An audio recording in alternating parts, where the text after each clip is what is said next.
Ma vie périssoire. Une nouvelle inédite de Max Obion. Un éclat de soleil aussi brillant qu'un éclat de mémoire. Jouant à travers les doigts démesurés d'un saule, à travers l'épaisseur de mes années enfuies. L'air sent les blés fauchés, l'eau s'écoule. Penché au-dessus du parapet, depuis le pont, je m'amuse des alanguissements dans le courant de la rivière, des herbes longues.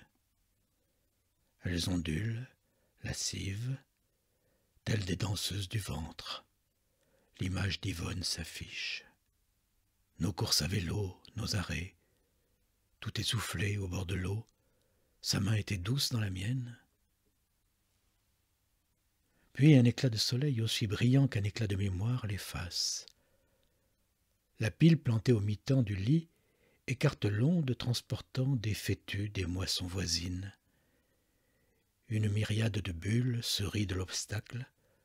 L'ombre des arbres plaque des noirceurs à la surface. Yvonne a la bouche violacée de mûres que mes lèvres allaient lécher, le cœur tapant. Puis nous enfourchions à nouveau nos vélos grinçants. Les chemins de terre s'ouvraient à nous. Le vent s'éparpille et ramène des senteurs de sureau. Une branche penchée trempe. L'eau contourne l'obstacle en émettant un gargouillis continu.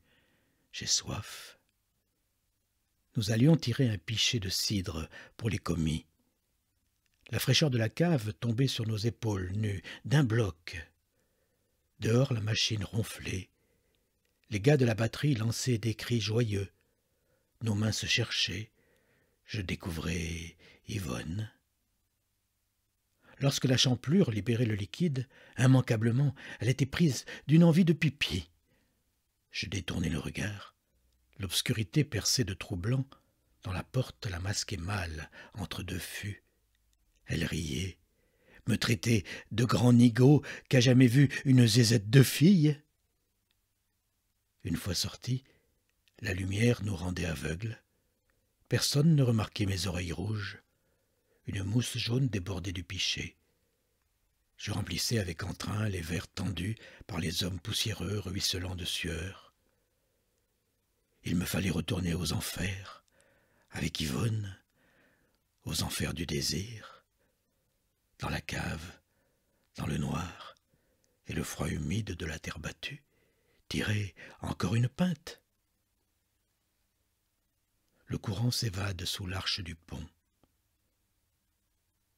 Plus qu'Yvonne, voici l'oncle Jacques. Il revient, à longue enjambée, que mes jambes courtes avaient peine à suivre. À vrai dire, du haut de mes 8 ans, je courais en permanence derrière lui. Après le travail, il partait sans rien dire. Je le suivais de près. Arrivé près de l'usine électrique, il ôtait un tas de bourrées qui dissimulait son esquif, sa périssoire.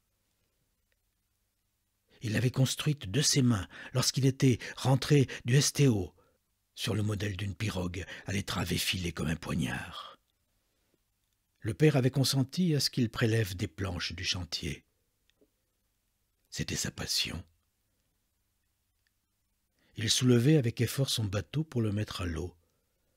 Quand on le moquait, il prétendait que toutes les couches de vernis passées et repassées finissaient par faire bon poids.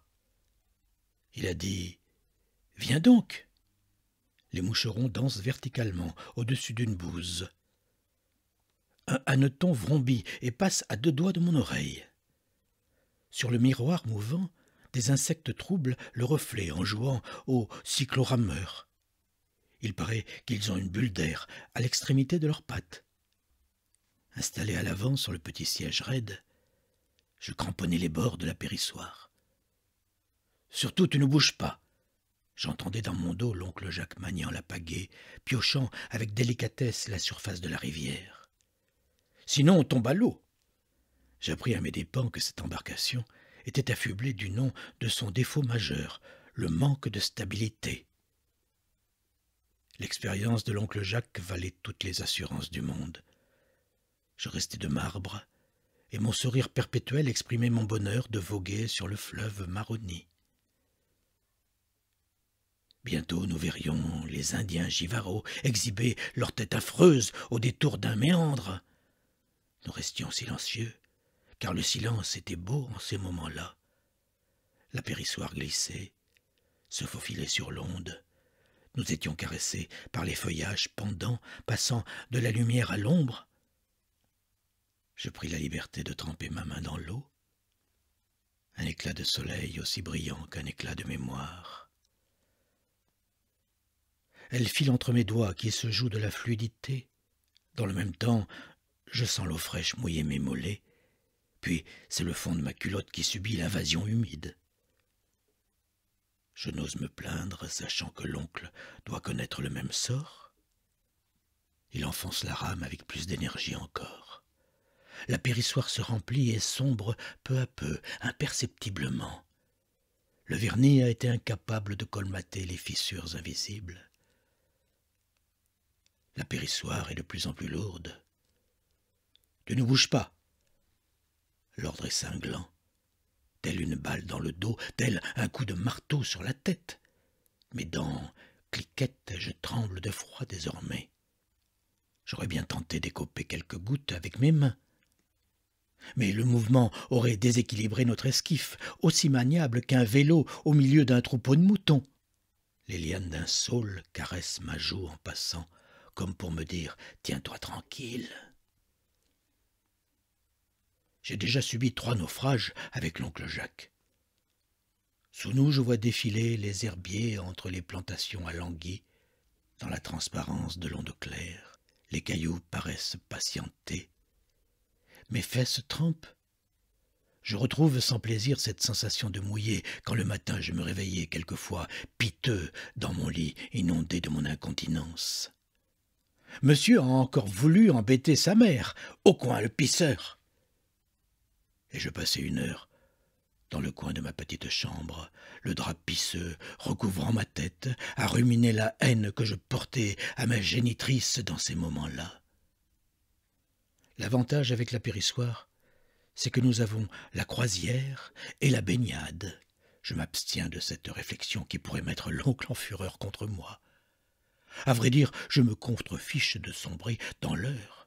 La rivière n'a pas de fosse abyssale. Pour l'avoir arpentée en maint endroit, je sais qu'elle n'est pas profonde. Un éclat de soleil, aussi brillant qu'un éclat de mémoire. Du pont, je lance un gravier. Le plouf est emporté par le courant. Yvonne a remonté sa robe en la nouant à la taille. Ses cuisses rondes baignent dans l'eau peu profonde à quelques mètres de l'arche. La blancheur de sa culotte a la vertu de rougir mes joues. Elle tient la ficelle qui relie sa main au goulot de la bouteille immergée. On pêche le verron maraudeur attiré par les miettes de pain dont nous avons garni le piège. J'attends comme elle que les petits poissons veuillent bien récompenser notre attente. Voilà que le bas de mon short est mouillé maintenant. Mes réflexions sont interrompues par la manœuvre qui s'annonce. « On va la vider là, » dit l'oncle. Là, c'est une petite berge dégagée, donnant sur un pré planté de pommiers. En 3 coups de pagaie, la périssoire plante son nez dans le talus herbu. J'arrive à m'extirper du siège malgré mon engourdissement. Mon expérience fait merveille. La périssoire ne chavire pas, bien qu'elle a tangué. L'oncle use de sa pagaie comme une perche pour bloquer le bateau contre la berge. Debout le premier sur la terre, je lui tends la main afin qu'il y monte aussi. « Nous voilà propres », dit-il en agrippant le cordage noué au bout de l'anneau de la proue. J'aide tant bien que mal. « C'est lourd, » soufflai-je. « Les marins d'eau douce ne sont pas des mauviettes. » Je ne lui connaissais pas ce genre d'humour, à mon oncle Jacques. Puis on retourne la périssoire qui présente son fond luisant de vernis et d'eau, aussi lisse que le ventre d'un grand poisson crevé. On attend qu'elle s'égoutte avant de reprendre la rivière et de redescendre son cours. L'oncle Jacques sent la sciure. Il conduit la grande scie à ruban de la scierie trouvée, débitant des grumes à longueur de journée. Oh, ces odeurs d'enfance, ces parfums des temps enfuis. la bouche d'Yvonne au goût de mûr, la mousse du cidre frais, la poussière des blés battus, le goût aigrelé de la mie de pain de 4 livres. Assis tous les deux, on mâchouille des brins d'herbe sucrée. L'Angélus sonne à l'église de Pongouin.